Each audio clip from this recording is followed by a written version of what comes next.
Hi. So some of you I know, most of you I don't, or at least I don't think so. But many, I'm seeing some familiar faces here. Hello. Glad you all came tonight. And so what I want to do tonight is to give you a glimpse into what we mean when we talk about agile leadership.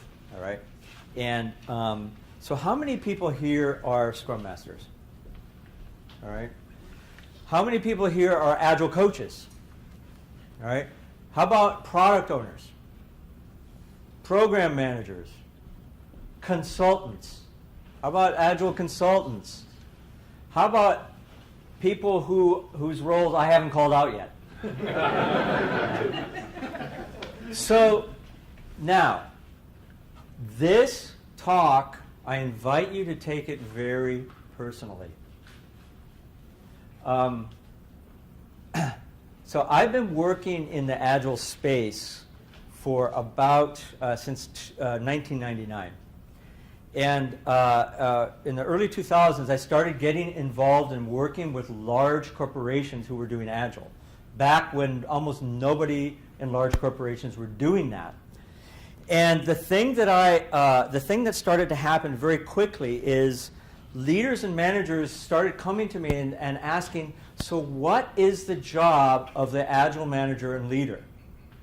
And here's the thing that I told them, and that have been telling them ever since: your job as an Agile leader is to grow yourself as a leader.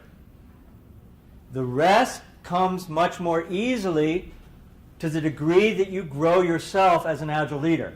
And then they say, oh, no, that's not what I mean. What am I supposed to do? So then I spent years trying to tell them what to do, and they wouldn't do it. Sound familiar? Yeah. So this talk is about getting to the operating system, the underlying operating system of what it is to be an Agile leader. This is not an easy talk to do, because some of it is not going to be easy to understand. So I'm wanting you guys to be my thinking partners tonight, all right?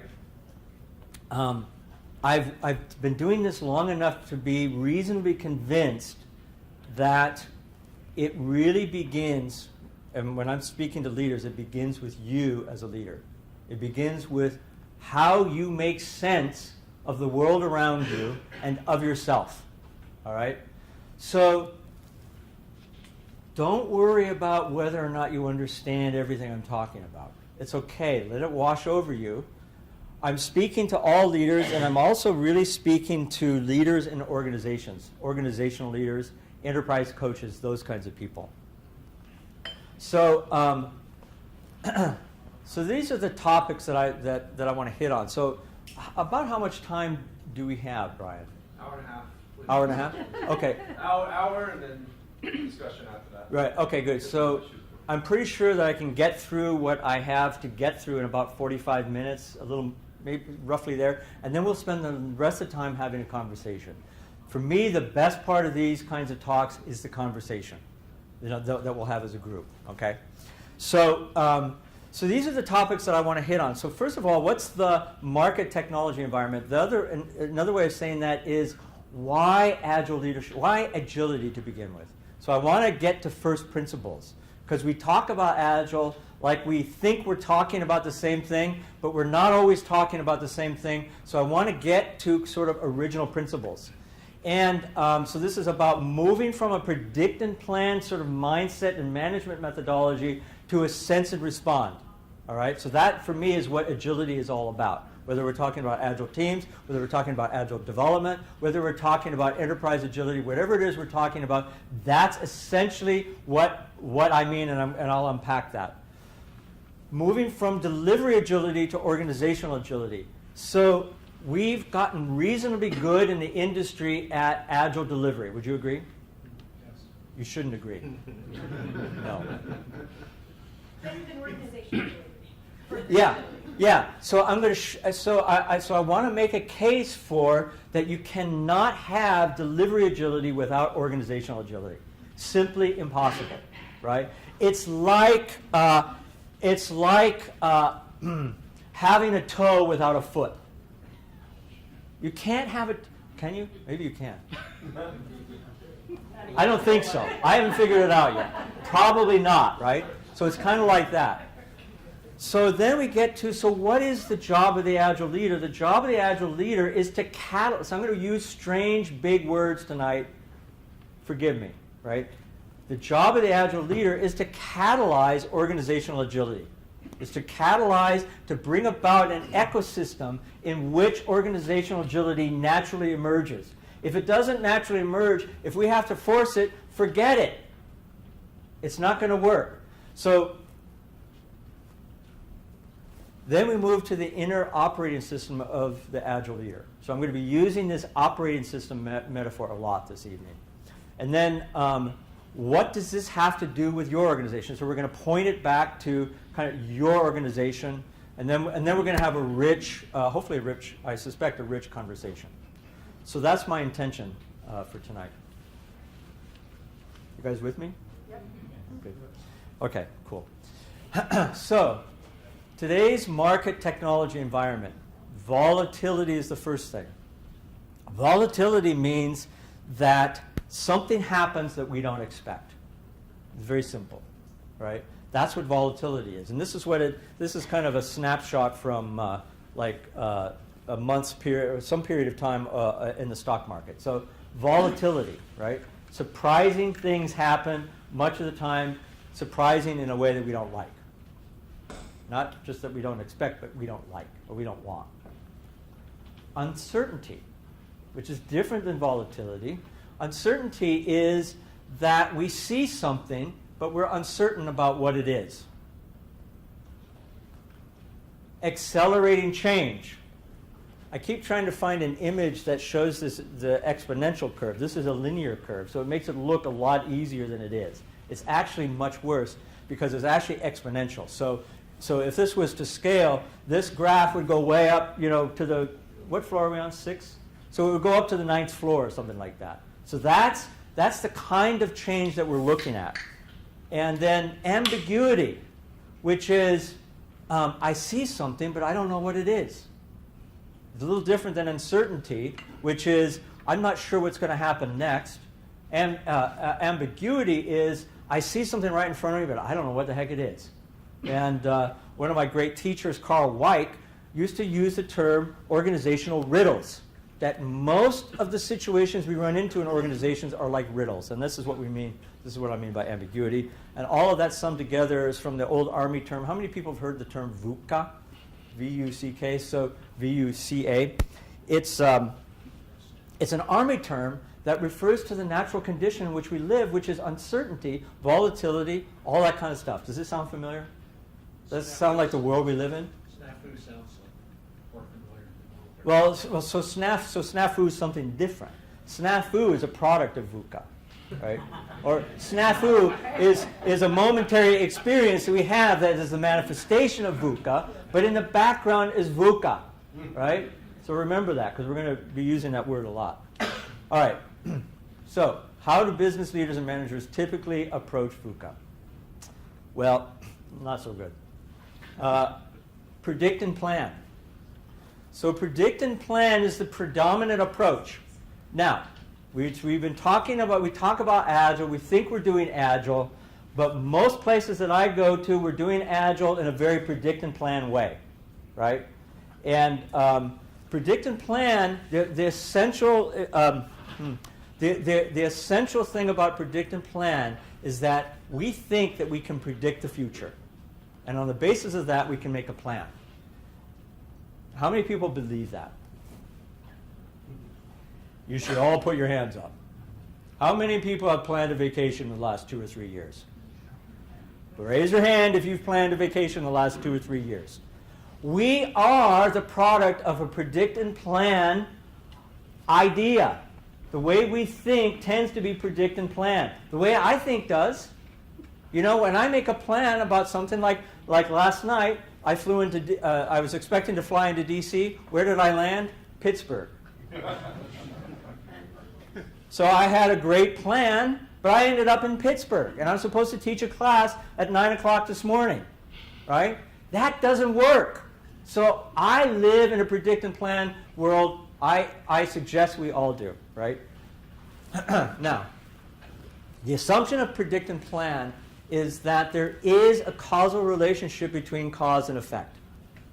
That I do something like make a reservation for a flight, and I expect that the effect is that I'll get to DC at 7 o'clock on September 5th.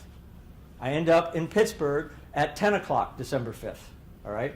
That's the way the world really works, but it's not the way that I expect it to work. All right? So predict and plan, so from a management perspective, it's a kind of a machine model of organizations. Now, we don't talk about it this way, but it's it is the metaphysical world that we live in, is the assumption that organizations are essentially like machines.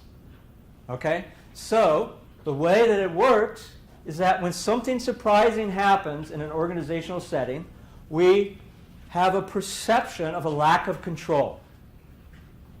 Right? And usually the perception is more than just a perception.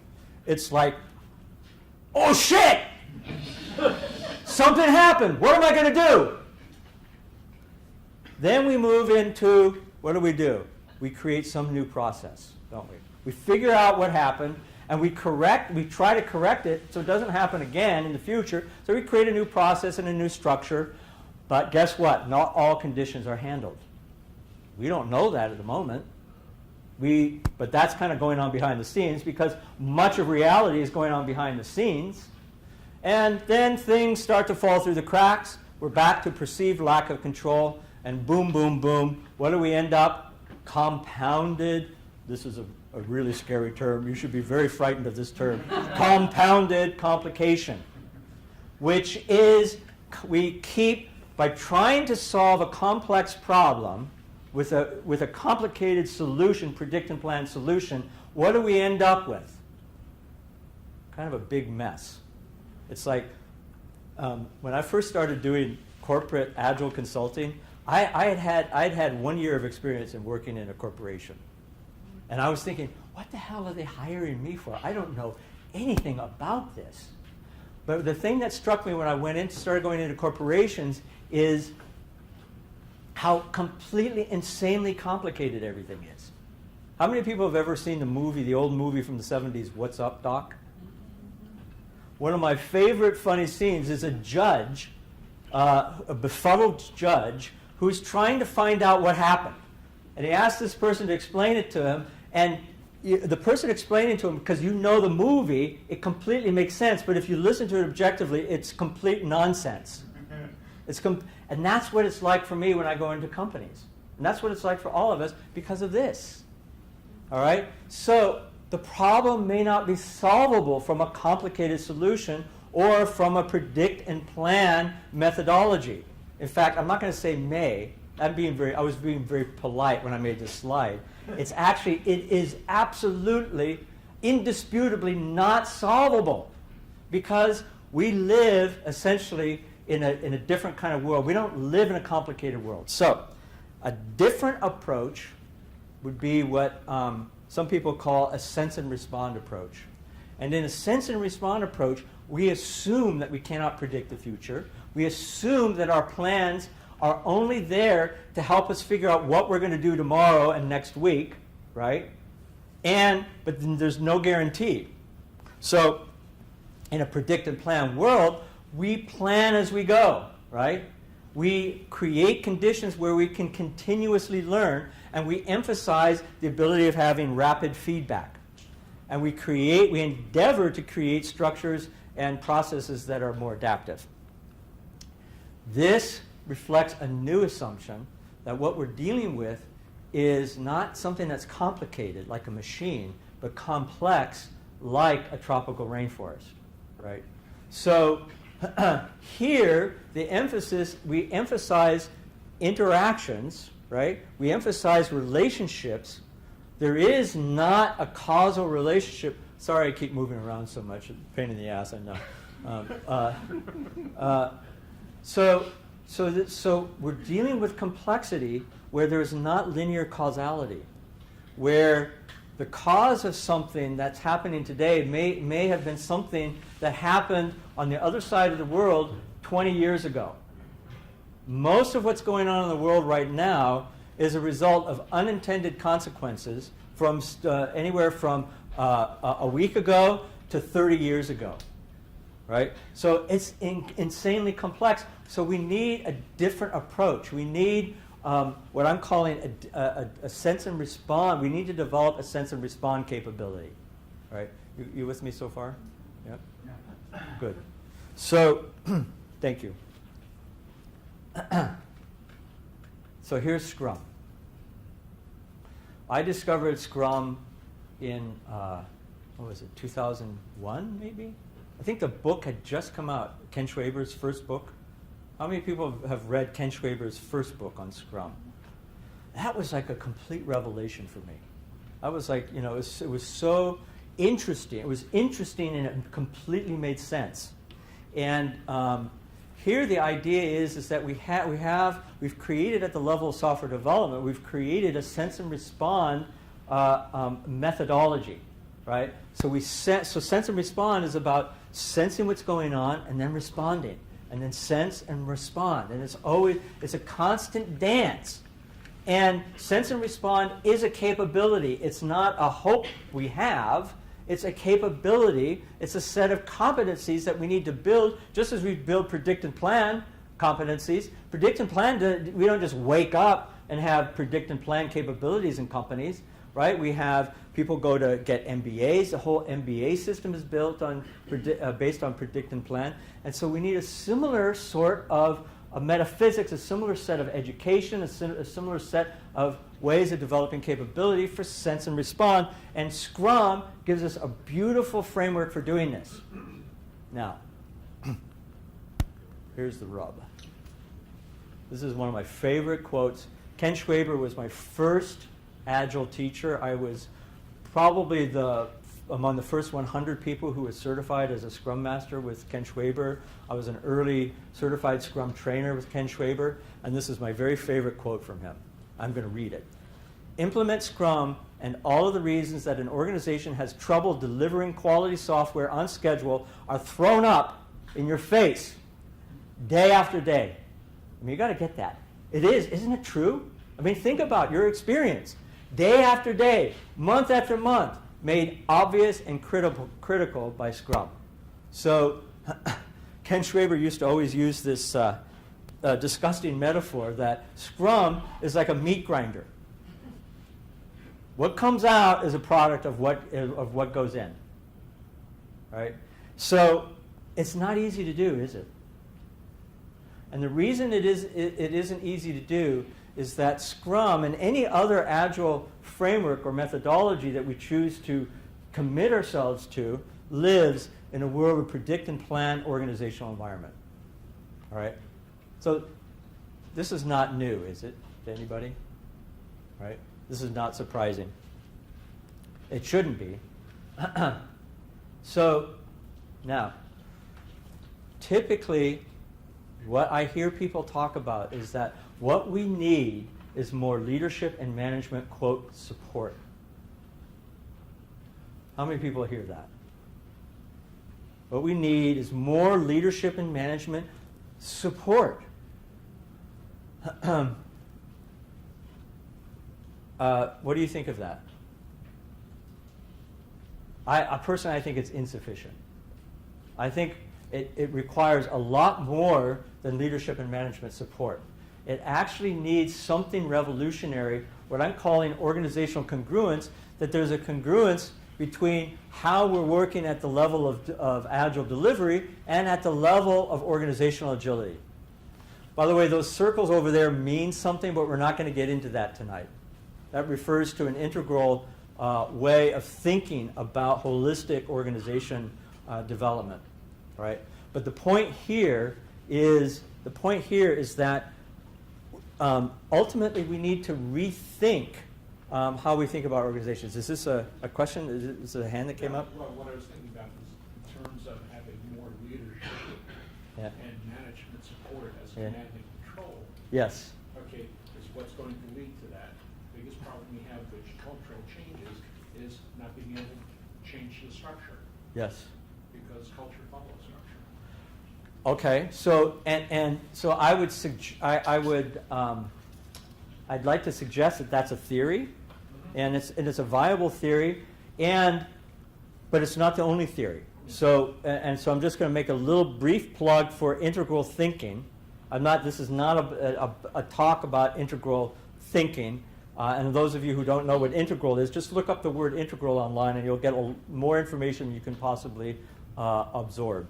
But the idea of integral is that we need lots and lots of different perspectives, that any single perspective only gives us a complete view of the picture, an incomplete view of the picture.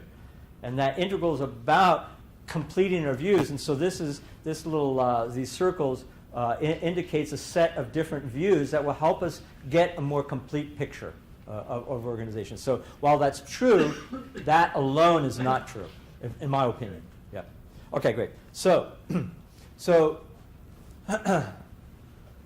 the second premise, so the first premise was, in order to meet the inherent complexity of VUCA, companies need to develop greater sense and respond capability. That was the first premise we sort of established a moment ago. The second premise is, to grow sustainably high-performance team delivery agility, you need to cultivate the emergence of broader organizational agility. The wording is key.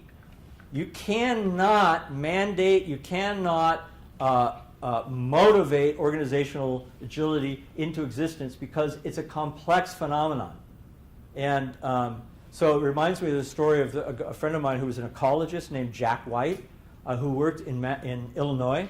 And he worked to try to restore prairies in Illinois. Believe me, this is relevant to organizations, right? His job was to restore prairies, and so people who owned land that they wanted to restore to prairie would hire Jack White. And so he tells the story how this one organization hired him, and he did an analysis, and he gave his analysis to them. And his analysis said, basically, you have to burn down all the trees, you have to kill the deer, you have to kill the rabbits, you have to introduce rattlesnakes and wolves, and all these kinds of things. And the people were appalled. Like, are you kidding me? This doesn't make any sense. And that is the nature of complex systems. Oftentimes, the solutions will not make sense. All right, so organizational agility, I'm tempted to read all of that, but take a moment and just look at that.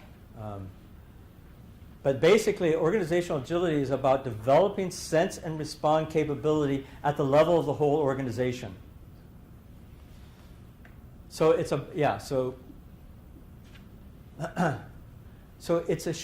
requires us to think differently about how we think about organizations. All right, so we need to move from a machine model of organizations to something more like a living systems model of organizations. So this is not merely a metaphor. This is literally, we have to rewire our thinking. And certainly leaders and managers and organizations have to rewire their thinking. So it's not a matter of simply installing a new process. It's really much more a matter of transformation. So we hear the word transformation a lot. I hear it a lot. I go everywhere and they say, oh, we're doing an agile transformation, like they're taking a bath or something like that. Like, what do you mean you're doing it? Do you realize what the hell you're talking about? Transformation means that something shifts dramatically from what it was to something completely different. So, like, in engineering, they have this phenomenon called the Fourier transform, which is a scientific method where you take the representation of some sort of phenomenon, and you put it into a completely different representation so that you can see something new. And that's the nature of transformation. It's literally shifting into something new, right? So, premise 3. leading such a transformational change, so bringing about organizational agility is about transformational change, requires a shift in the leadership mindset. So the leadership mindset, not just the organizational environment, but the leadership has to change its own mindset from a predict and plan to a sense and respond. So, for instance, if I were to be truly sense and respond, I would have been able to totally roll with landing in Pittsburgh. It would be like, whee! I'm in Pittsburgh! Wow! I always wanted to go to Pittsburgh. Why don't I get off the plane and go to Pittsburgh? And then I'll rent a car and drive all night to get to DC so I can teach the class the next day. No problem. That would be a truly sense and respond mindset. I ain't there. And if I were to truly be able to lead in a way that could deal with VUCA, that's the kind of mindset that I'm talking about, right? So this is why I said at the beginning, this talk is personal, because we have to start asking ourselves, what is it that we are willing to transform in ourselves, or to what degree are we willing to transform our own mindsets? Stop blaming those leaders and managers. Start with yourself. And then maybe from having gone to a certain place in your own transformation, you might then see a way of helping others. So I say requires a shift in leadership mindset. I mean us as well as them. As long as we're always and only talking about them, nothing will happen ever, period. You might as well do something else. Or you might as well keep doing what you're doing and keep looking to see what in me needs to shift in order to be the catalyst that I aspire to be. All right, so I feel you with me. You feel that in the room?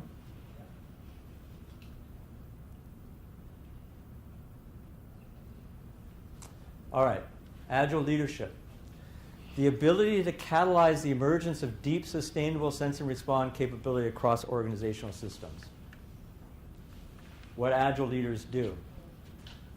So in all of the years that I've been working with agile leaders, these are the kinds of things that I see them do. Agile leaders that are really effective at catalyzing the emergence of organizational agility, they're doing these things. I'm not going to go through the list. By the way, if you want the slides, there may be another method to do it, but at the end I'll give you my email address and you can email me and I'll get them to you. We can put them on the meetup page for you. Okay, great, awesome. So there'll be some place in the something or rather that he just said. I trust you guys know what that is. I don't. So these are among the things, you know, in my own work and with leaders over, you know, like 15 years. These are some of the things I've seen. By the way, I don't claim this in any way to be exhaustive. This is just what I have seen. Now, the thing is it requires an operating system upgrade. There's no other way. I wish there was. I've been working on it for a long time. There is no other way. If we are going to catalyze transformation in others, we need to start with ourselves. We need to shift, we need to upshift our own internal operating system. So what does this look like? So I'm going to give you a little map. By the way, maps are really great as long as we take them simply to be maps. And to set the mood for how we want to think about maps, I want to tell you a little story. One of my favorite stories, again, from my teacher, Carl Weick. He tells a story of there were these, during World War I, I think it was World War I, World War II, I can't remember which, one of those two big wars in Europe. There was a cadre of soldiers who were lost in the Swiss Alps. And it was in the middle of winter. They had run out of provisions. They were likely surrounded by hostile forces. And They didn't know what they were going to do, and the commander of this cadre was concerned that they would all die. If they didn't get out of there, they would all die. So he pulled a map out of his knapsack, unfolded it, unfurled it, and said, okay, I think this is what we need to do. We need to go due east for several miles. We need to do southwest for, like that. And so he tracked a course for the cadre to get out of the mountains and to a village. And they made it to a village, and they were all saved. And then, several days later, as soldiers were recovering from this experience, one of the soldiers happened to look in the captain's knapsack and unfolded the map and looked at it.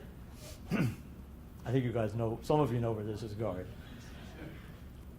It was not a map of the Swiss Alps. It was a map of the Pyrenees Mountains, some 1,000 miles away.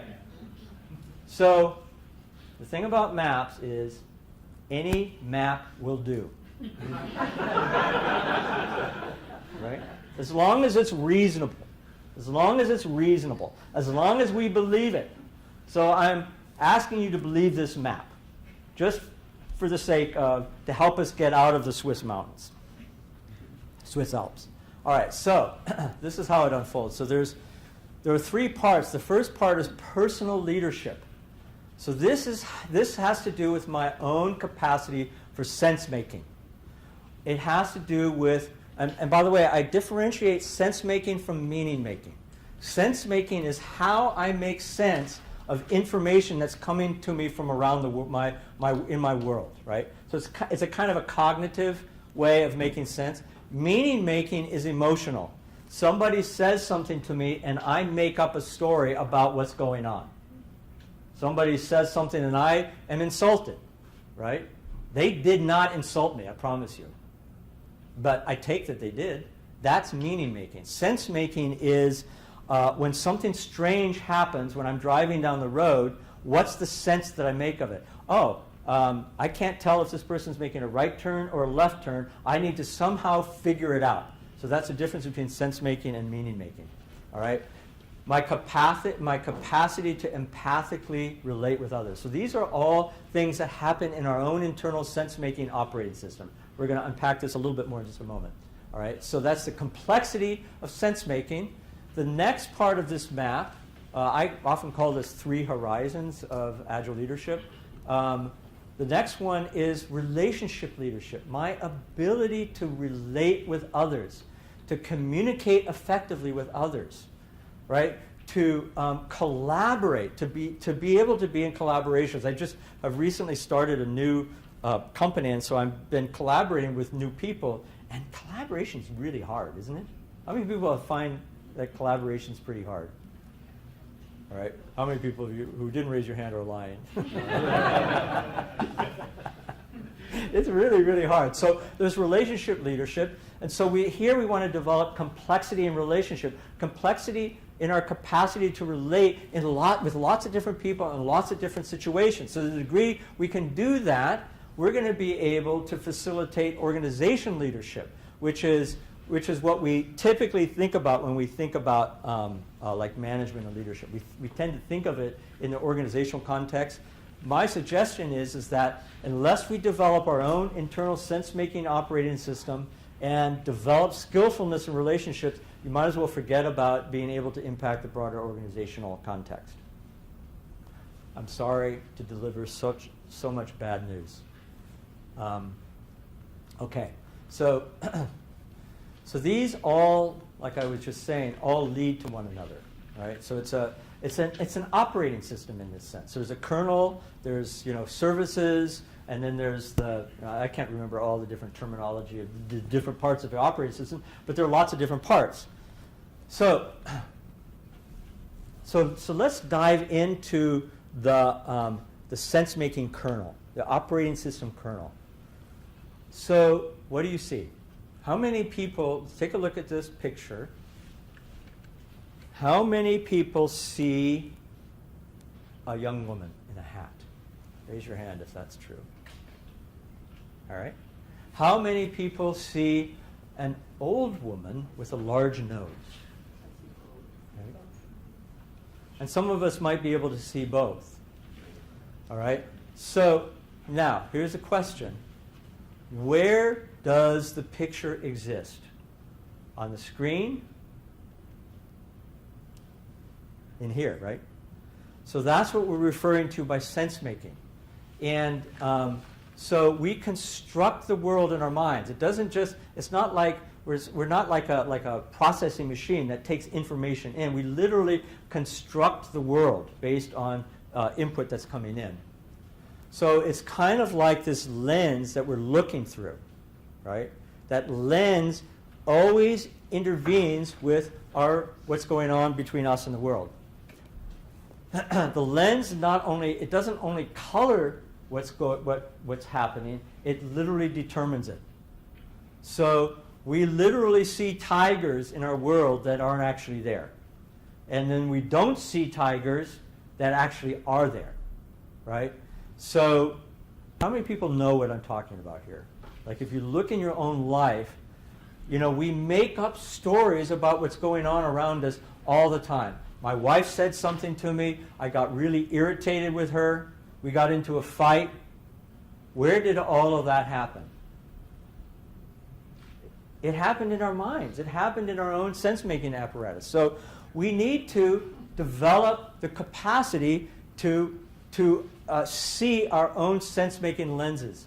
I'm not going to get into all of this very deeply, really, but suffice it to say that there are parts that go into this sense-making lens. Part of it is our culture. Part of it is what I'm calling our frame of reference, which is where we choose to give our attention, what we think is important, what we're committed to, what we value. And then finally, there's the complexity of our experiencing. What happens in our moment-by-moment experience. Okay.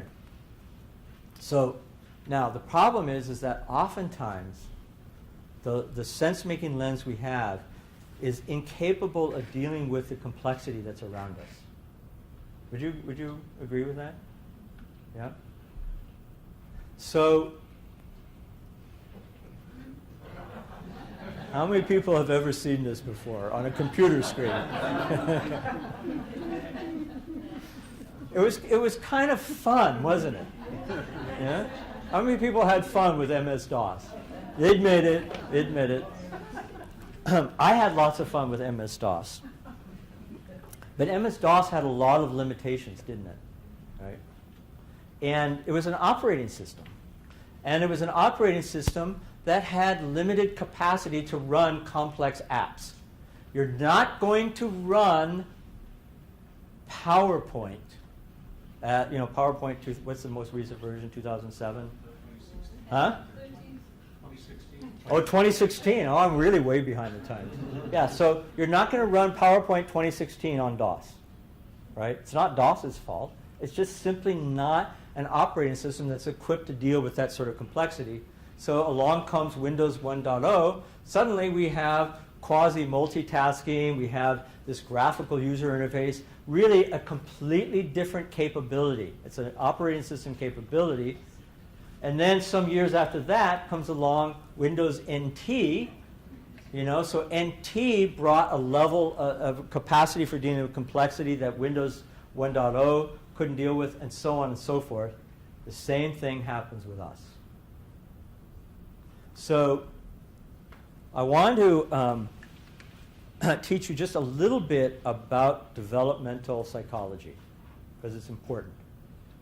Developmental psychology points to how we make sense of the world. Developmental psychology has been around since the 70s. This is very well established research. There's no question about it anymore, right? That human beings go through different phases of development in the complexity of their sense making. Another way of putting it, they go through different phases of evolution in their ability to deal with complexity. So I'm going to focus on that part of developmental theory that's related to management and organization. So I'm not going to go through the whole thing, right? So we can identify three stages that we see very commonly in organizational environments, so less and less commonly, actually. Right? The most common one is leader as tactician. check out the expression on this guy. Is he a know-it-all or what? Not bad, because we need know-it-alls, right? So here's the key assumption of the leader as tactician. The source of my sense of self as a leader comes from my expertise, what I know, what I'm able to do, right? So these are some of the things that we see. By the way, this is from work of Suzanne Cook-Greuter. Bill Joyner wrote a book called Leadership Agility, really important piece of work. Bill Torbert has done a lot of work in this. So these are some of the qualities that we see in leader as tactician, right? So here's a next stage. So with each stage, we're looking at the capacity to deal with increased complexity, all right? So the next stage out is leader as strategist, all right? Leader as strategist, their sense of themselves as a leader comes from their ability to drive others toward my mission. Notice it's still my mission, but I recognize, unlike the tactician thinks that he or she can only get things done themselves. So this is where you get managers who micromanage, who want all the metrics, the tactician is the most common form of manager in an organization, all right? Strategist is able to see the larger picture, right? But it's still their picture, right? So they're trying to get everyone to go in their direction. Better than tactician, because at least they're able to see the broader system, but we're still not there. They're still not good at dealing with VUCA, right? So this is where we see most executive leaders. This is where tacticians, where we see most sort of like middle managers, and strategists is where we see most executive leaders these days, right? So, and these are some of the details on that. Here we have leader as catalyst. And leader as catalyst, they get this sense of their leadership. It comes from the sense that we're in an ever-evolving process together.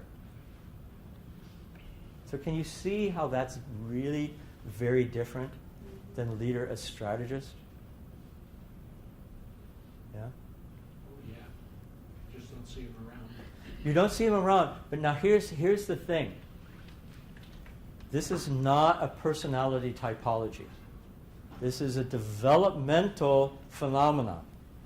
It is entirely possible, in fact, actually happens, that human beings can develop themselves through these stages by actively working to upgrade their own internal operating system. And it takes work. And I've known many leaders who are catalyst leaders who they do the personal development work. They consider that to be part of their work as a leader. You talk to any truly visionary, truly effective leader, and the first thing they're going to start talking about is their own personal development. The second thing they're going to talk about is their love and ability to relate and work with other people. And it's from those two conditions that really, really effective agile leaders will work. All right? So, I'm not going to go through all of this in a little more detail than we want to do right now. So, given what we've been saying so far, I'm going to invite you guys to turn maybe to somebody next to you or to a couple people next to you and speak to these questions. How would you characterize the nature of your own sense-making operating system? So would you characterize yourself as a tactician mostly? And note, by the way, that you're not just one thing. Sometimes you're between things, and sometimes you're a mix of things, right? So how would you characterize the nature of your own sense-making operating system, and how might this be helping or hampering your agile leadership, however you want to define it? Now, if you want to do a more advanced kind of question, which I suspect some of you do, ask yourself this: what are the kinds of things that are really hard for me to make sense of? And what what new capability might I need to develop in order to make sense of that? So literally, this is just a way to kind of decompress. We've been in this frame for about 45 minutes, and so we'll do this for a little bit, hear from some of you, and then we'll finish it up, and then we'll open it up for a Q&A. So take just, I don't know, 5 or 7 minutes to do that. Have those conversations around with people around you.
That was a bit of a debacle for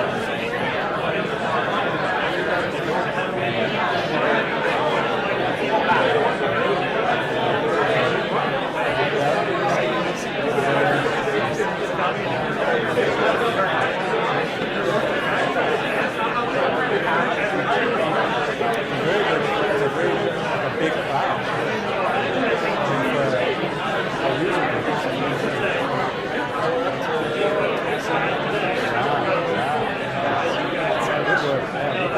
We got a lot of passion about it.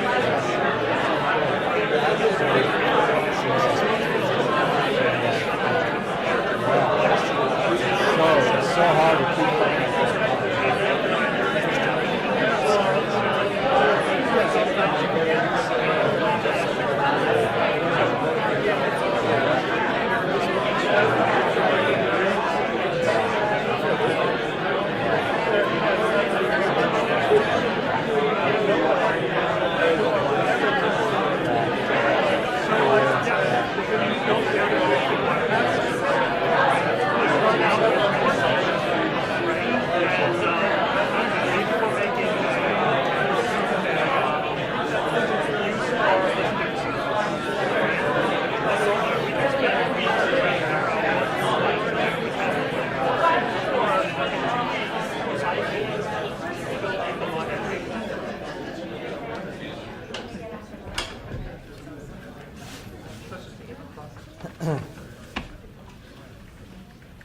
so sorry I had to if for some of you that I cut that short. I just want to hear from a couple of you, maybe 2 or 3 or maybe 4 of you. So what did you see from that conversation you just now had? This is not the beginning of the open Q&A. We'll come to that in just a minute. Yep. I think it's hard to really put yourself in one or the other. Yes, You're yes. somewhere along the spectrum. Yes, that's right. That's right. That's- Yep.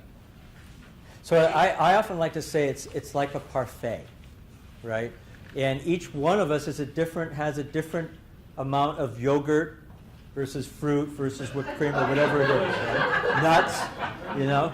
So yeah, absolutely. Thank you. Yeah. What struck me as we were talking about it is, I think that we have to wear different hats at different times depending on the context.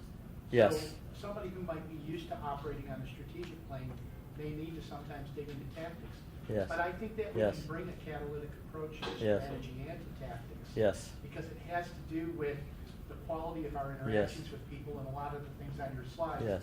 Bringing out the best in others, getting Yeah. the quiet person in the room Yep. to, make the key contribution and all of those kinds of things. Yep.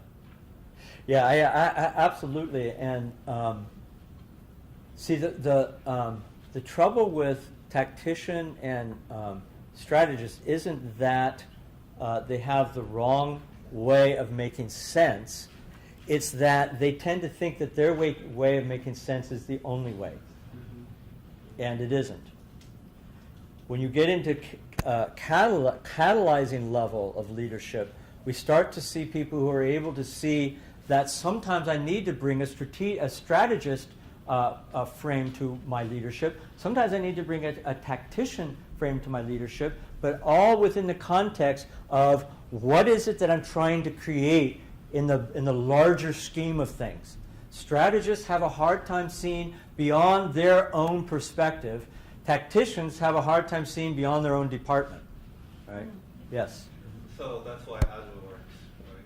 Yeah? Because they're all on the team. They're all working together, close, and in terms of proximity, in terms of Yeah. time. So the tacticians or the coders, they have a sense of Yes. what it is that they're building. Yes, that's right. That's right. Whereas the product owner is kind of like the strategist, right? Is able to see the larger context than the developers necessarily. And one of the a big part of the work that I'm involved in is training and developing and coaching Agile coaches.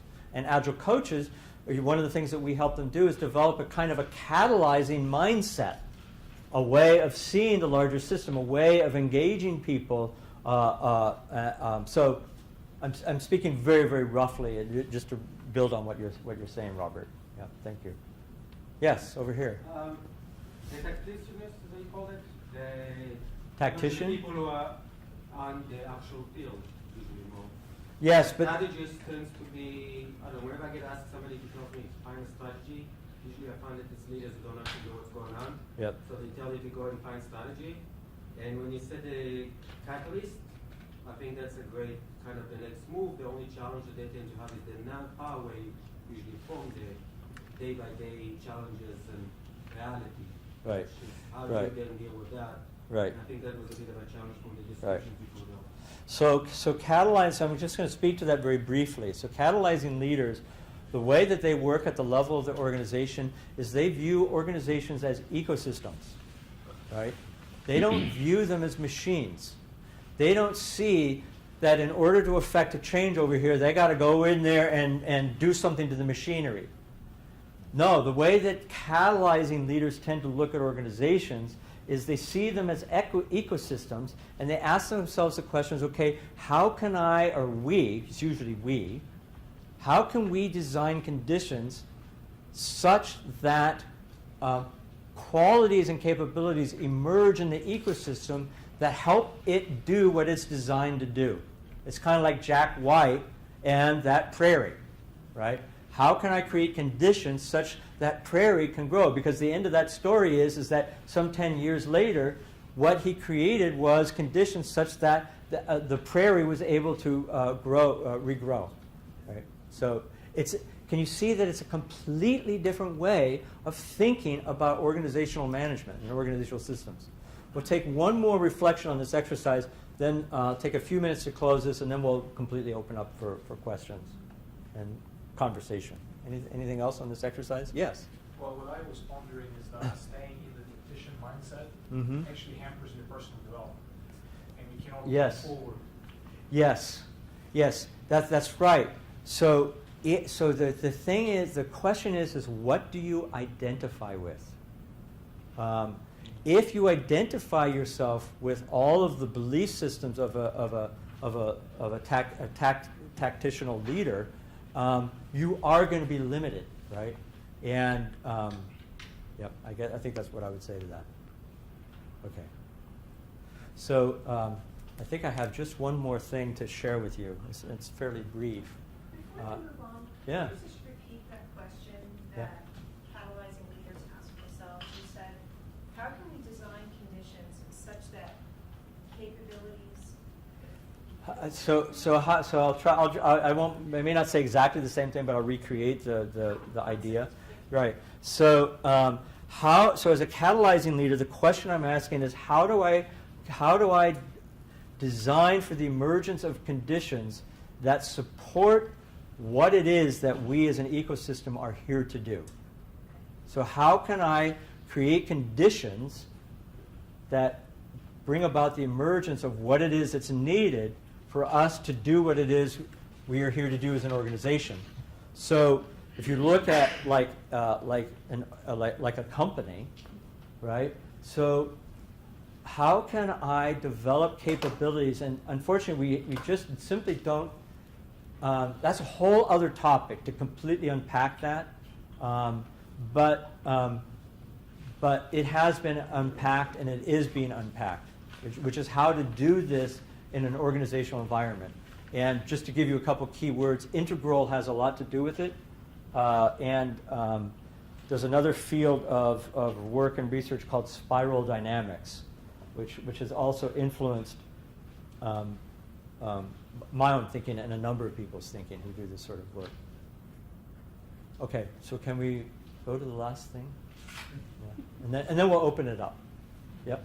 I was going to say, when you say integral, you mean as it relates to organizational behavior or? So can you hold that question? Okay. Because that's going to open up possibly Pandora's box, and we'll see what we need to do about that. All right. Thank you. All right. So stages of Agile adoption. I'm not going to go into this. I'm certainly not going to try to defend it.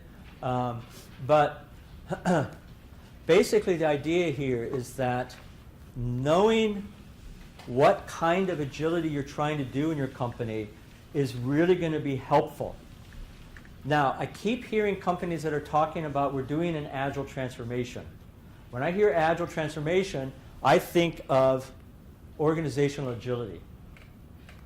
That's not what most of those people are talking about. Most of those people, what they're really talking about is by the way, scaled delivery, scaled Agile is still delivery agility. You know, so a lot of people in the scaling world like to talk about that what they're doing is they're working at the level of enterprise transformation. Not really. They're just simply adjusting structures to make it a little bit easier to do delivery agility, and usually what they end up doing to do that is to take enormous shortcuts that end up causing a lot of problems elsewhere in the organizations. I'm not saying that, by the way, to diss scaling. I'm just simply wanting to call it what it is. It is a delivery methodology. That's all it is. It has nothing to do with transforming the enterprise. Transforming the enterprise, you could say that scaling starts to happen in this domain of business agility, where we're starting to focus on strategies to increase business value. But I'm not going to believe your organization is doing business agility unless I'm hearing and seeing evidence of a really powerful and advanced application of lean startup. And all of that kind of stuff. So the application of lean thinking into enterprise solutions. If you're not doing that, you're not really doing business agility. You're still maybe between delivery agility and business agility. And organizational agility is something quite different, and it includes both of them. And most organizational agile adoption efforts are, again, like a parfait, a mix of these. Usually a lot of delivery agility, a little bit of business agility, and a smattering of organizational agility, right? And then, so the corresponding leadership capability that goes along with this, so this is increasing complexity, is levels of sense-making agility, what we just went through. Agile leader is tactician, great kind of leadership to lead and manage when you're working at the level of delivery agility. You don't need strategists, I'm sorry, that top one should be catalyst.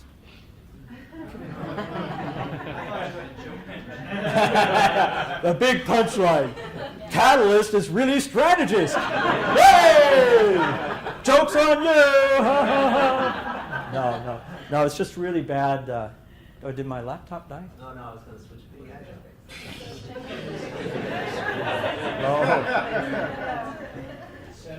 Oh well. End of presentation. All right, well, no, it's coming back up. Oh boy, Sorry, Michael. No, I shouldn't. But it was a nice gesture. Okay, he's going to do it.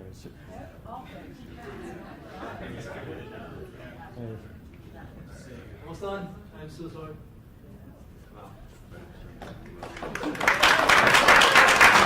Thank you, Brian.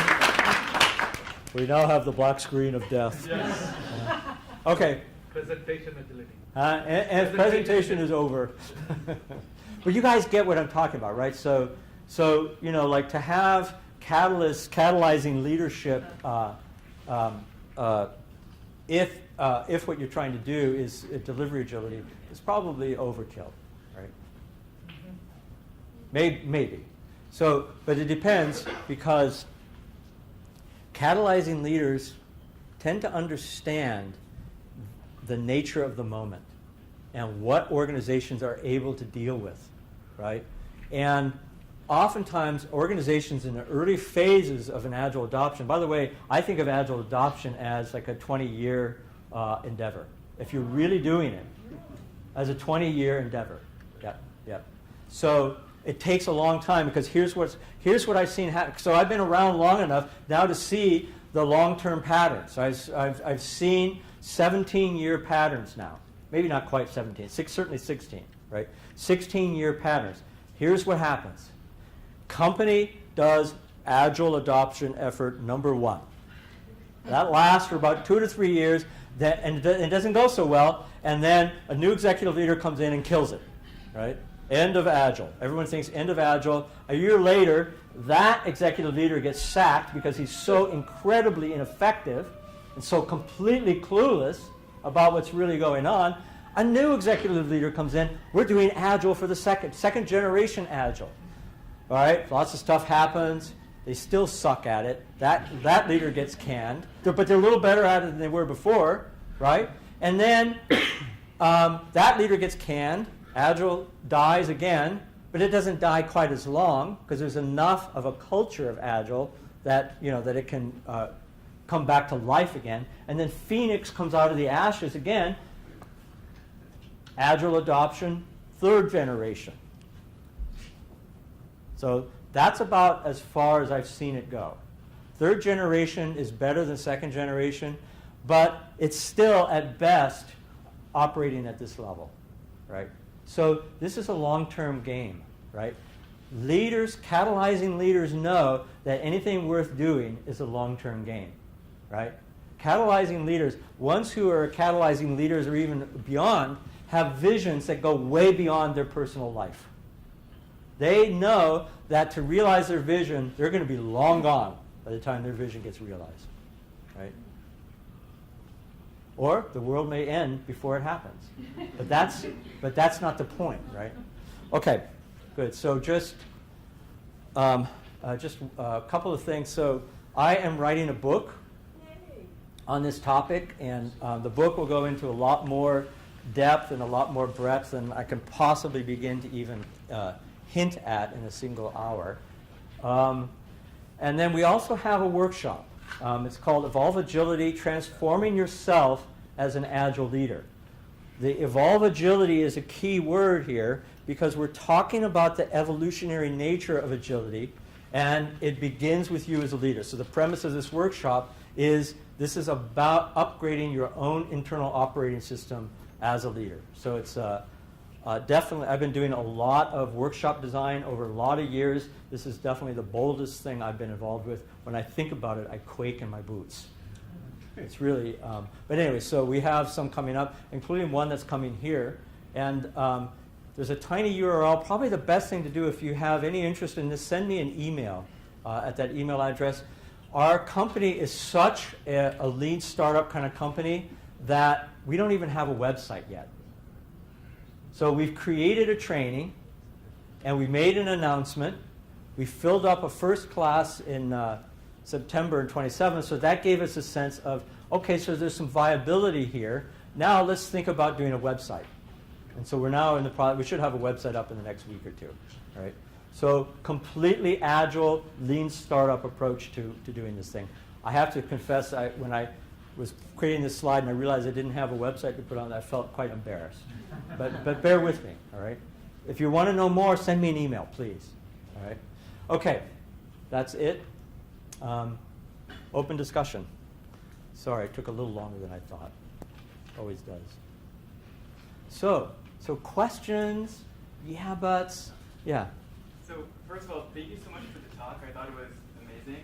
Mm. Now, I want to bring us down a level or two, and I want to ask about the how the agile leadership applies to the project management or dev level, right? Because the way I understand it, and obviously I have little experience at this point, but the way I understand it is, if we take SDLC, even an agile approach, there's things that always happen within the framework, right?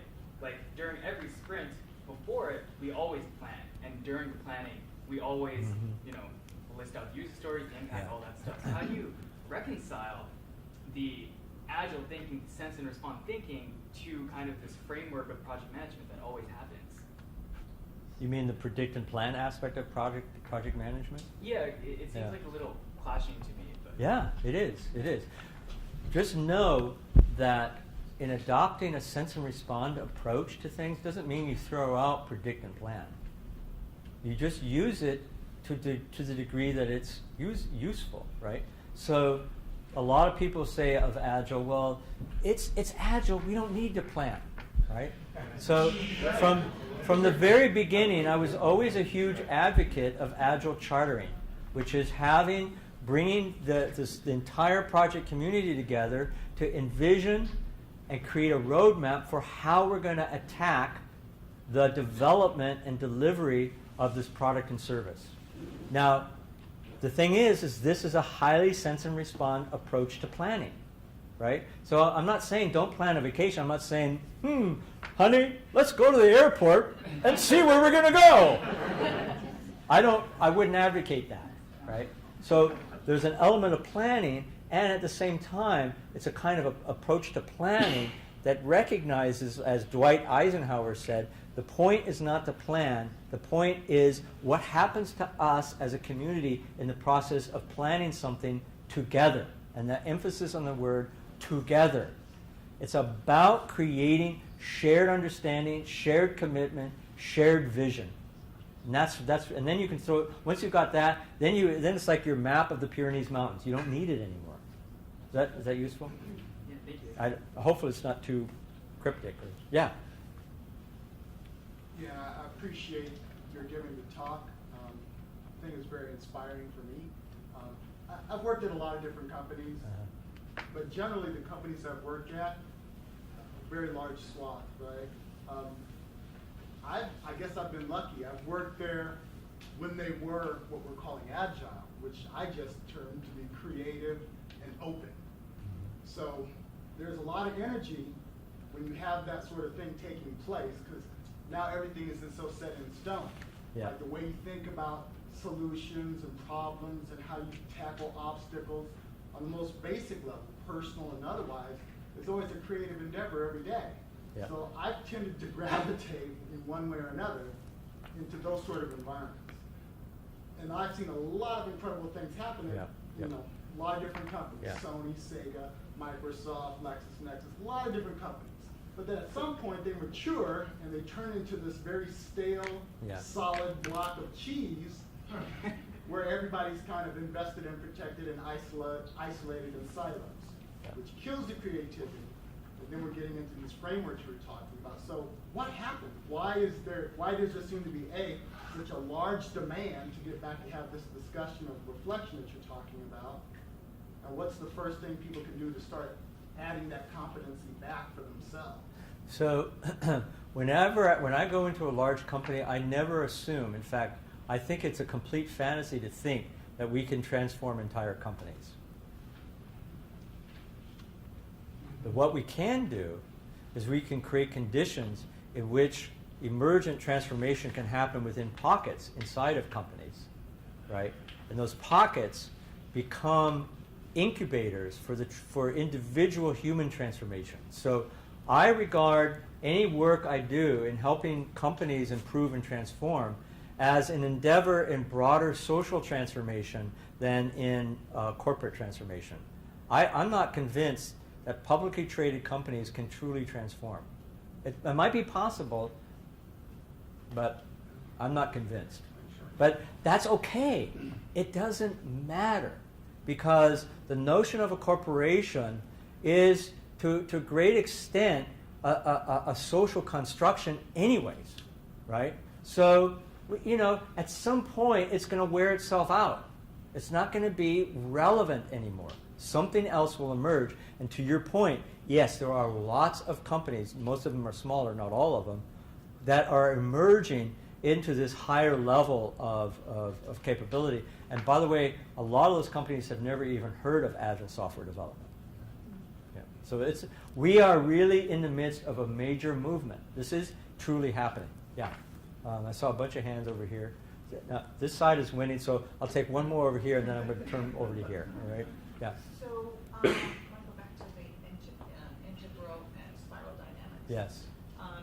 You said something about that these were important to understand organizational agility, or to Right. So, how? What? What do you mean by integral, other than the definition? Right. So I'm going to just speak very briefly to that, because it's such a broad topic. I mean, I can't possibly cover it even in a single evening's talk. Right.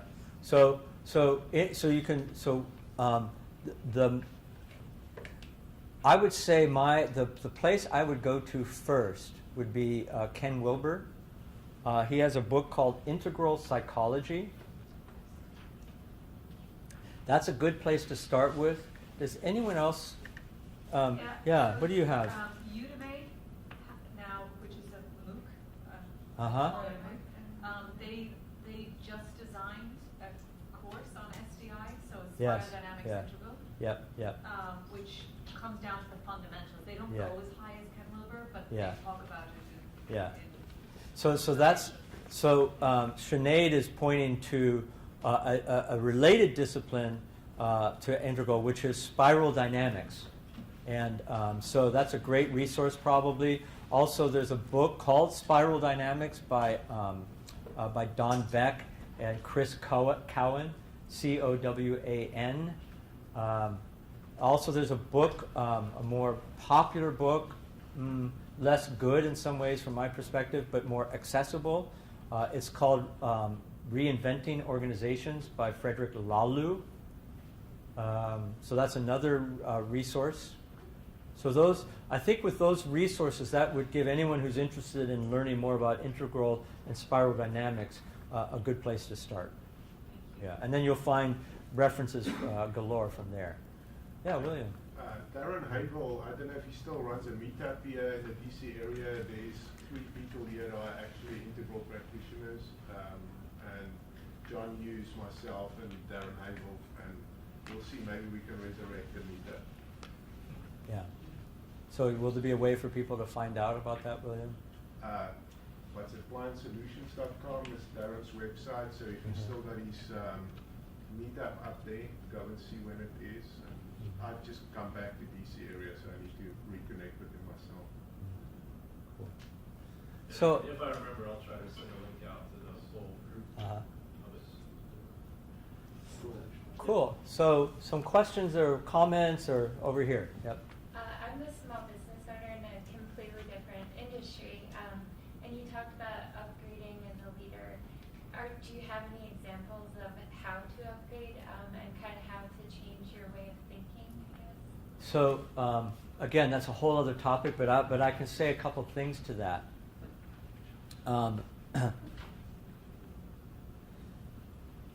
I've come to the conclusion over years of doing this kind of work that it requires a different kind of education. It's non-conceptual education, it's experiential education, and it's education that has a very strong professional coaching dimension to it. So leaders have to be supported to move beyond their comfort zone. And by support, I mean that they have to be, to some degree, pushed,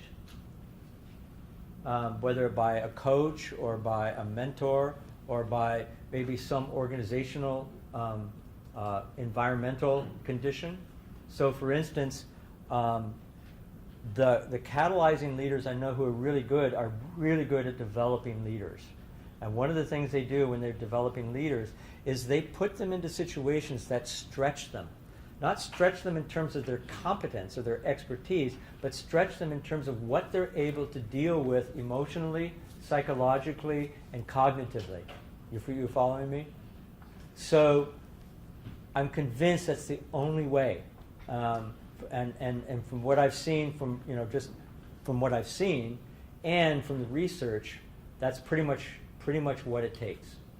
So it takes going to classes about agile frameworks and that kind of stuff ain't going to do it.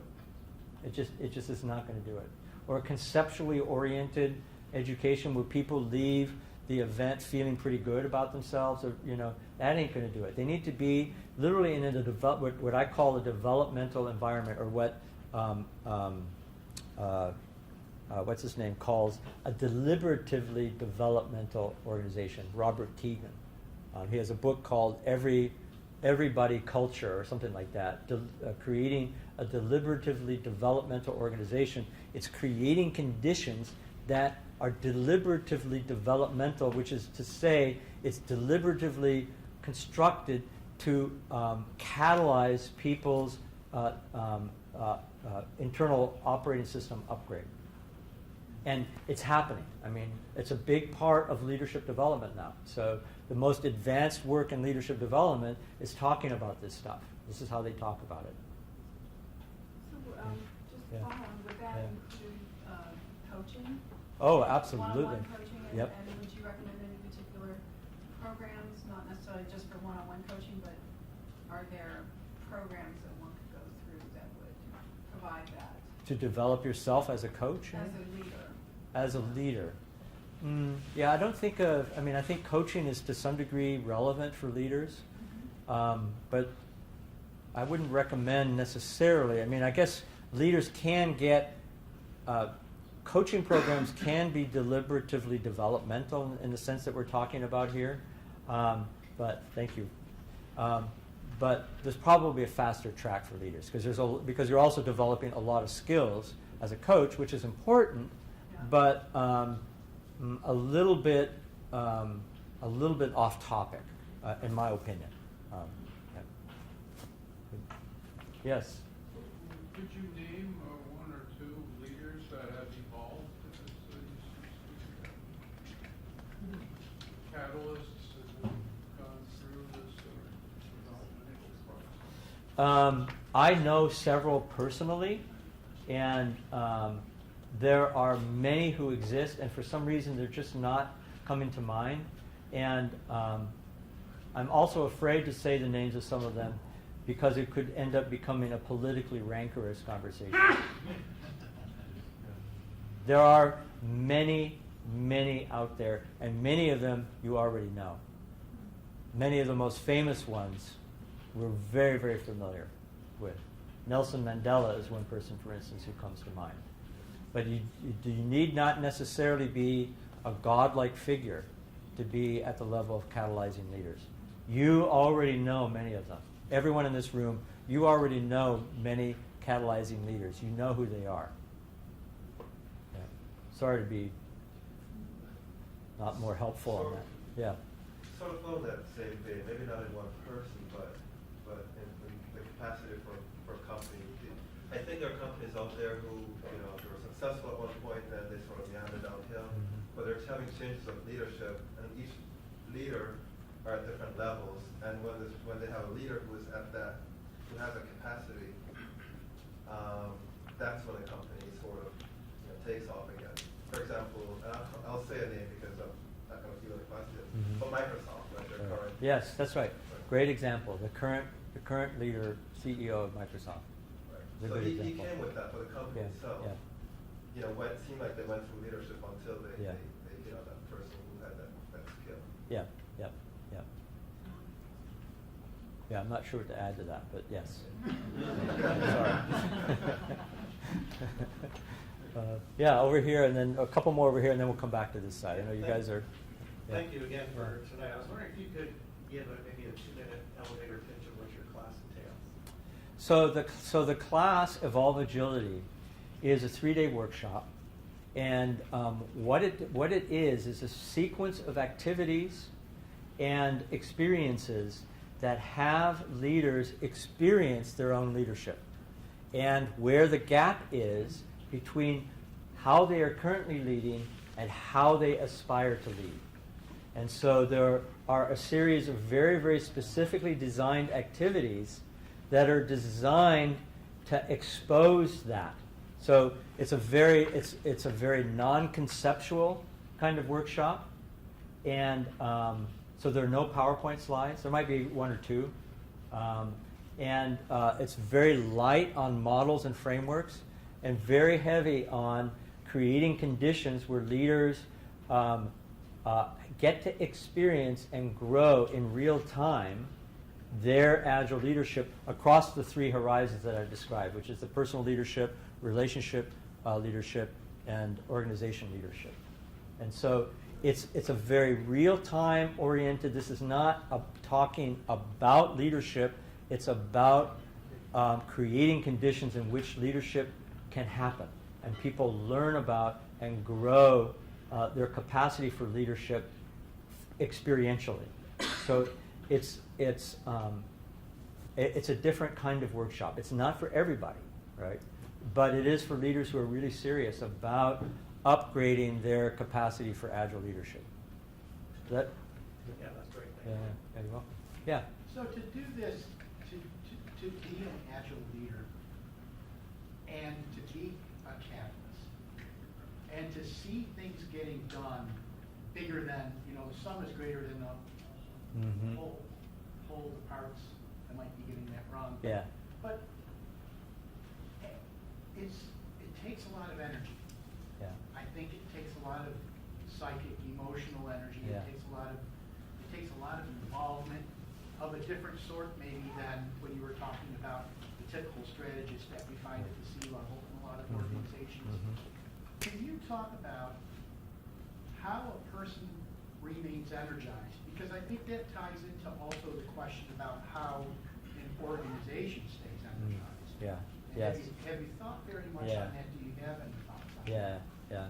It's such a great question. Thank you, everyone. These are really, these are personally interesting questions for me, so thank you for that. It's a really good question. Here's what I've noticed about catalyzing leaders that I've worked with, leaders who are operating at that level. They tend to be the most relaxed leaders I've ever seen. Because the thing is they don't take it personally. They're less inclined to take things personally. They're much more inclined to collaborate with others and let others do some of the heavy lifting. They don't have ego invested in it having to be done their way. They're able to let go of control. And I can tell you from personal experience that to the degree that I can let go of control, and I'm only kind of a tiny bit of the way there, to the degree that I can let go of being in control, I'm more relaxed. So has nothing to do with the amount of work. the amount of work that executive leaders have oftentimes is that which they bring onto themselves because of their unwillingness to let go of control, let go of attachment to an old world view that ain't working anymore. So, and the same thing for organizations. Organizations are a reflection, the developmental capacity of an organization is a reflection of the company's leaders and the company's board. Yeah. I'd like to add to that. There's catalytic leaders that I've seen are ones who also inspire by giving a purpose, a higher purpose. Yes, that's right. That's right. And Yes. motivating people constantly with Yeah. that kind of a higher Yeah. purpose Yeah. rather than Yeah. other things. Right? Yeah. And negativity begets negativity, so Yeah. trying to avoid that. So, to your point, and by the way, you're all touching on topics that if we had, 4 more hours, we could really go into, right? We got plenty of aim. Huh? But to put a cap on what you're saying, Kenny, right, is, by the way, if I don't say your name, it's because I can't see your name tag. So Kenny, how many people have read Meg Wheatley's book? What's it called again? Someone help me out. What's it? Science, the new Management in the New Sciences, or something like that. She wrote this book back in the early 90s. And one of the things she talked about is that organizations are like complex adaptive systems. And you know what I'm talking about, complex adaptive system? Like a tropical rainforest is a complex adaptive system, right? And you can't change a complex adaptive system by, telling it what to do or giving it job assignments or whatever. But you can alter a complex adaptive system by helping reorient how it looks at the world. And orienting, so there's a term that I use, which is orienting people around common vision. That's one of the things that effective Agile leaders do, is they orient people around common vision. So that's a big, it's not the only part of it, because since it's integral, there's lots of different things that have to happen, but that's one of them. Yeah. Good. Thank you. Yeah. Yes. I've been just recently learning about Scrum and Agile and being Mhm. becoming a Scrum Master, but I have no experience in any of this. Uh-huh. I mean, people automatically jump to the IT, so is it becoming more widespread in a lot of industries? That's one part of my question. Trying to figure out what's the best way to go about this, and just getting a certificate. Then it seems like there's 5 to 10 other certificates and acronyms that you need to go along with it. So again, I don't have any IT experience at all. So I don't know how to speak to any of that really, except to say that don't worry so much about that stuff. It's kind of a personal thing. I wouldn't worry so much about that stuff. Yeah. Find what's meaningful for you, what you care about. If you follow certificates, you may end up with certificates, but not a career that you love necessarily. Sorry. Yes, please. So I'm focusing on that change side that Yeah. Agile brings to all of these environments. Yeah. And one of the discussions we had before coming here was how do you create that safe space where people feel like there is a constant change, right? But Yeah. I'm not, I'm not going to fall apart in the process of doing it. I'm not going to, you're not going to lose your job, that kind of thing, which Yeah. is a huge discussion point. Yes. Right? And so I've been focusing on trying to understand, you've got this Agile thing that's coming through, there's some organizational development impacts, and you've got the change management just based on using Agile, both to the end users and to the people joining that process. So how do you create an environment that allows people to sort of lean into it?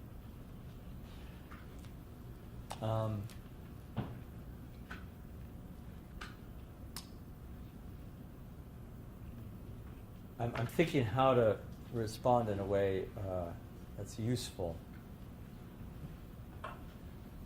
I think most of today's managers are addicted to change. And they're chasing every 6 months or so, they're chasing the newest shiny object. And companies are constituted to encourage this sort of change chasing, you know. So executive leaders are replaced every 6 months. You know, the board doesn't like what they're doing, or the stockholders don't like what they're doing. By the way, in my view, if we got rid of the notion of public traded companies, we could get rid of 90% of our problems. Head on up to New York. Huh? Head on up to New York. Yeah, I'm sure they'll welcome me. So, Brian, how are we doing with time? Yeah, all right, okay, good. All right, sorry, I know see, the problem is that the answer to most of these kinds of questions requires us to look more broadly at the broader system. We can't solve the problem where the problem is happening most of the time, because the source of the problem is somewhere else. And it might have happened 10, 15, 20 years ago. Or it may be such a general global condition that we don't even know what it is.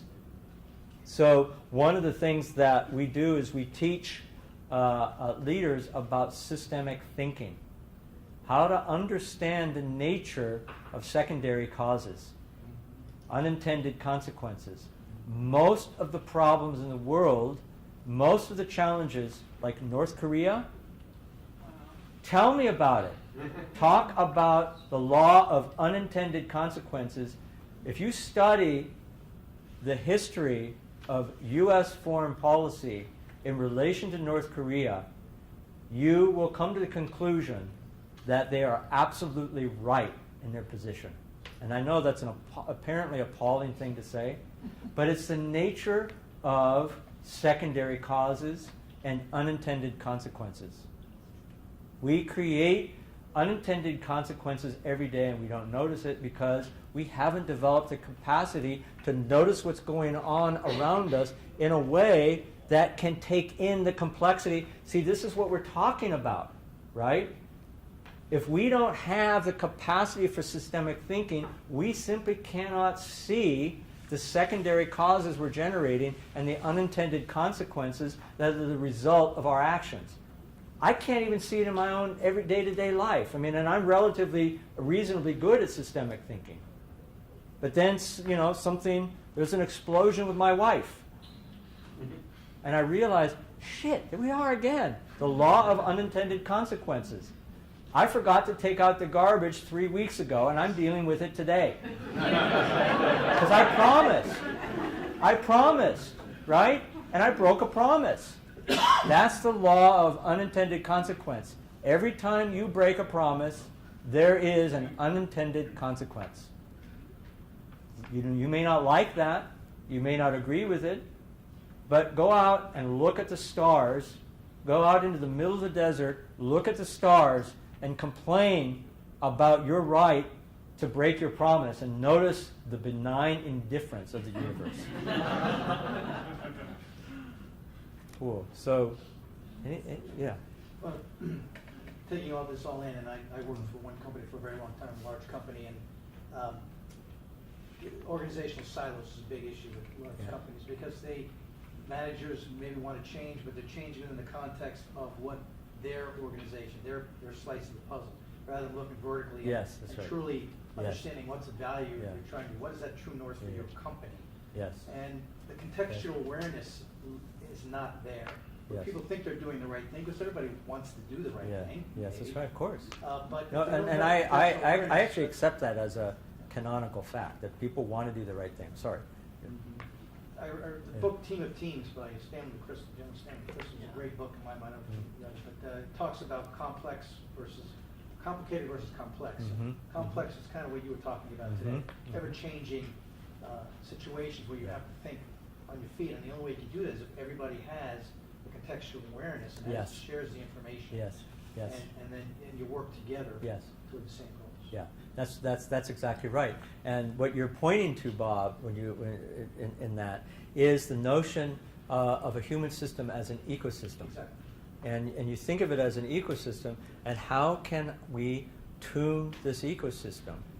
And it requires an ongoing sense and respond process. By the way, sense and respond is not the same thing as constant change, right? Sense and respond is just a way of responding to constant change, right? So I'm not in any way advocating that we create an environment that is constantly changing. Almost quite the contrary to some degree, right? But yes, I completely endorse what you're saying. Yeah, like it. Yep, thank you. I agree with the public traded companies are very short term. Yeah. Have you ever had a company where you've been trying to coach the leaders and you just walked away? Oh, yes. I have fired clients far more than I've been fired by clients. Yeah, but it's not like it's an unfriendly thing. It's just a recognition that it's not a good fit. So 2 weeks ago, my boss, the VP of marketing, who has all the product managers, just kind of had an explosion and Yeah. walked out and quit. Yeah. Like he just Yeah. quit. And Yeah. he had been like the strategist and the tactician trying to guide people on this path, and he just met just blockades on all sides. Yeah. But a lot of it was his vision as well. And he's gone, and now I'm there. And then today, I'm starting to experience the same frustrations he did. So it's kind of like, I said, okay, I could explode like he did, but perhaps I should just like step back, Yeah. try to figure out what it means. Essentially, somebody implemented a new SSO program and didn't tell anybody and just dropped it live. So all of a sudden, customers couldn't log in. I mean, yeah, and then my boss would have been blowing his mind, and then I sat there and I said, well, I can't walk down the hall and scream at somebody because that didn't work for him. So it's become this self-awareness of how do I make the change, how do I let them know they're not their own silo, and they're impacting everyone. What you're saying reminds me of Henry Weinberg. People know Henry Weinberg is so funny. He's like a big name in the software world, and in the Agile world these days, not many people. How many people have heard of Henry Weinberg? He used to be like really, really big in the Agile world, and he was a teacher of consultants, of IT consultants, and one of the things that he would say is that I forget what he had. He had all these playful terms like the law of rotten fruit or something like that. And if you pick up a piece of rotten fruit, put it back. Don't put it into your shopping cart. Does that resonate for you? Yeah. Gerald Weinberg? Huh? Gerald Weinberg, sorry. Yeah, Gerald, thank you, Jerry Weinberg. I knew I had that wrong, but okay. Yeah. Yeah, well, see, that's the thing. Part of adopting a catalyzing frame of leadership for ourselves is being unwilling to put up with bullshit. Because we recognize that we are too badly needed in the world to be misused. And most companies misuse their people. And it's a nasty piece of fruit. And isn't there a line that you have to kind of walk there when you talk about? Yeah. I've always kind of had this problem in my own mind with I don't suffer fools easily. Yes. Right? Yes. Or That's not right. putting up with bullshit. Yeah. But on the other hand, in order to engage where we're most needed with a dysfunctional organization, Yes. there has to be some recognition on our part that dealing with bullshit is almost a prerequisite to do the job. Right. I guess what it really comes down to is understanding when you're running against a brick wall as opposed to understanding when you're maybe running through peanut butter and it's sticky, but you can make progress with people. I don't know, that's a horrible analogy. Right. I like the Well, brokers.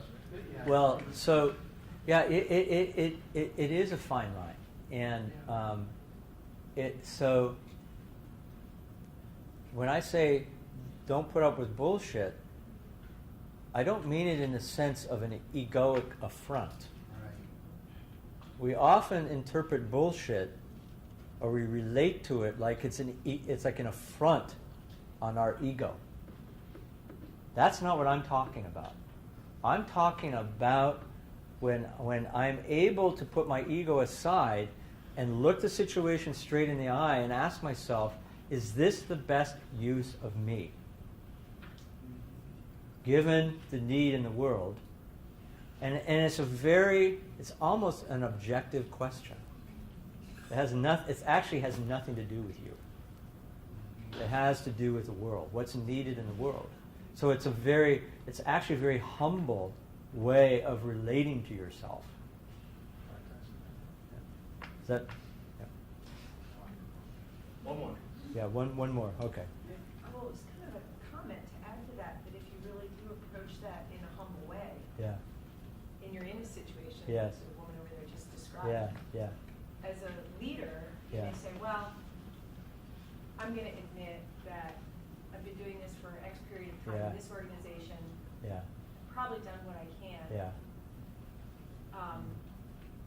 Maybe I should be in a different position or whatever. But your humility would say, well, until I've found that right mission that I should be contributing to next, I need to be fully present here and learn as humbly as I can what I could have done differently. Yes. So, good. So, you could approach that in the spirit of humility, right? Or you could approach it in the spirit of humility and mastery. Yes. So, like in this situation, we could approach it from the perspective of who would I need to reconstitute myself as being in order to be able to positively influence this organization, right? It's not my job to change it, right? But I might be able to make a positive impact. And what skillfulness will I need to develop within the context of this newly reconstituted sense of myself, my own sense-making? And entire worlds open up. It's literally unbelievable to me how much wisdom there is out there. And part of upgrading our own sense-making capacity is to be able to make sense of that wisdom. There's so much wisdom out there, and we can't make sense of it because we're running a DOS operating system. We are a DOS operating system trying to boot up a PowerPoint 2016 application. We've got to upgrade ourselves in order to be able to avail ourselves of the wisdom and the skills that we need to really be able to deal with the kinds of situations that we're dealing with. Again, that's the only way. I've thought about this too long and I've worked with this too long and tried to figure out a simpler way even in my own life. And I can't, maybe somebody else sees it, but I don't. So, thank you. Really a great conversation.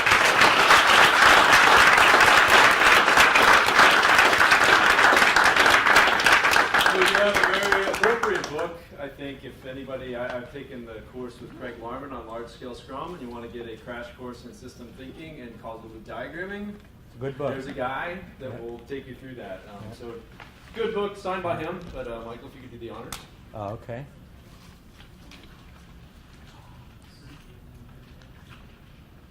Jim. He left. Hi, Jim. He probably left 2 minutes ago, right? Yeah. He said, he had to be up at 5 a.m. Craig Eddy. Hey, Craig, excellent. right, so like we normally do with retrospective, we like to also continuously learn here. So there's a little ceramic basket, a ceramic porcelain bowl out there with these cards, green, and this is for facility. Excel as the host, me as the host, Michael in his presentation. Green card, fantastic. I'm going to come back every time. Even leave us some feedback as to what made it so good. Yellow is like, it was good, but I could see some areas where we can improve. Go ahead and throw in yellow. Red, I may not come back unless you fix this. For a while, it was air conditioning. I think we fixed it.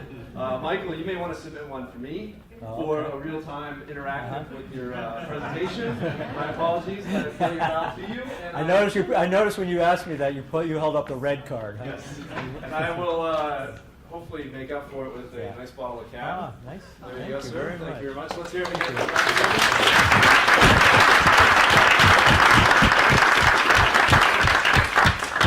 We're going to, we'll post certainly the link to the registration for the Agile Leadership. I'll even make I feel bad for this, but it's an appropriate plug, I think. At Agile DC, me and another colleague, Julie Wyman, are actually going to give a crash course on system thinking and causal loop diagramming.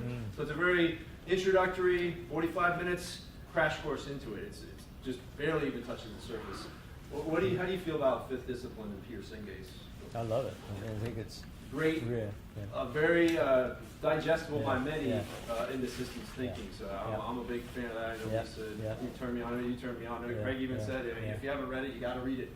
So great book. That'll even spawn a whole bunch of other books. And I think Meg Wheatley's was Leadership in the New Science. Yes, Leadership in the New Science. That's what it is. I haven't read it, but I just looked it up on Amazon. There's probably some pizza left. Have some. Stick around. We'll definitely be here. I know Dr. Young, don't keep him here until 11. He's got to teach coaching Agile teams along with Simon tomorrow morning. So please give him some R&R. And if you're interested and wondering what's all this stuff up here and why Michael and Simon are here, is they're giving that coaching Agile teams course, and highly recommend it. We're bringing it back here once every 10 months or so. But if you want to go take a trip to Stockholm, Sweden, they come to that town every now and then, or if you want to go out to California or wherever, it's definitely all around the country and all around the world. So highly encourage you in taking that course if you haven't taken it already. So thank you all again for coming out. And